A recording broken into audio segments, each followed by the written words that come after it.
আসসালামু আলাইকুম রহমতুল্লাহি অবরকাতুহ। সম্মানিত দর্শক, আমি আজ আপনাদের মাঝে উপস্থিত হয়েছি সলাতের উপর, নামাজের উপর একটি বিশেষ মাসালা আলোচনা করতে। একজন মুসল্লি আমাকে প্রশ্ন করল যে নামাজের প্রথম যে তাকবীরটা, তাকবীরে তাহরিমা যেটাকে আমরা বলে থাকি, কেউ যদি ভুলে এই তাকবীরটা না দেয়, না পাঠ করে, তবে তার নামাজের হুকুম কি? তার নামাজটা হবে কি?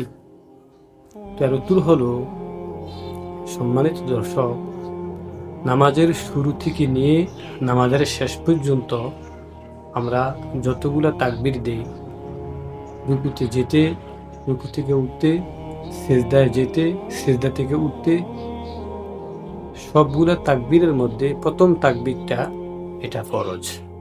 এটাকে বলা হয় তাকবীরে তাহরিমা, অর্থাৎ যে তাকবীরের মাধ্যমে দুনিয়াবী সমস্ত কাজ হারাম করে দেওয়া হয় এবং একজন আল্লাহর বান্দা দুনিয়ার কাজ থেকে ফারেগ হয়ে সে আল্লাহর কাজের মধ্যে নিমগ্ন হয়।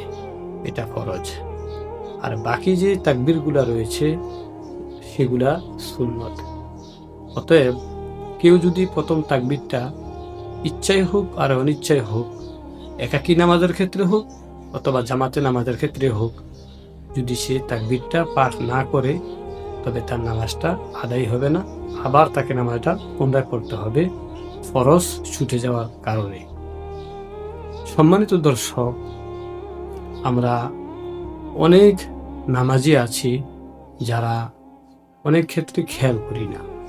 যেমন অজু করে মসজিদে গিয়ে দেখি ইমাম রুকুর মধ্যে আছে, হুটহাট তাড়াতাড়ি করতে গিয়ে আমরা রুকুতে চলে যাই, দেখা যায় তাকবীরে তাহরিমা পাঠ করিনি। আবার তারাবিহ নামাজ 20 রাকাত আদায় করতে গিয়ে 10 রাকাত 12 রাকাত যখন পড়ি, ক্লান্ত হয়ে যাই, পরে দাঁড়ায়া অনেক সময় তাকবীর বলি, অনেক সময় তাকবীরও বলি না, এমন হয় অনেক সময়।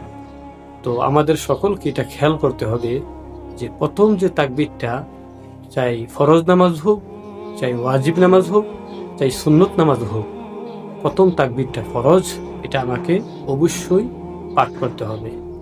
আর বাকি যে তাকবীরগুলা রয়েছে সেগুলা সুন্নাহ। আমি যদি সেগুলা পুরোপুরিভাবে আদায় করি, আমার নামাজটা সুন্নত সহকারে পরিপূর্ণভাবে আদায় হবে। আর যদি আমি সেই তাকবীরগুলা না দিই, তবে সুন্নত ছুটে যাওয়ার ফলে নামাজটা এক প্রকার অসম্পূর্ণ থেকে যায়। বাকি ফুকাহাদের অভিমত হলো, ওলামায়ে কেরামের অভিমত হলো, প্রথম তাকবীরটা যেহেতু ফরজ, এটা ছুটে যাওয়ার ফলে তার নামাজটা আবার পড়তে হবে।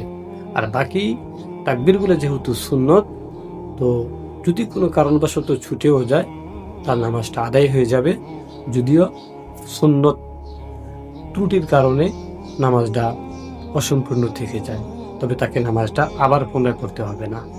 সম্মানিত দর্শক, যাতে প্রতিটা মুসলমান এই মাসালা জানতে পারে, অবশ্যই শেয়ার করে দিবেন।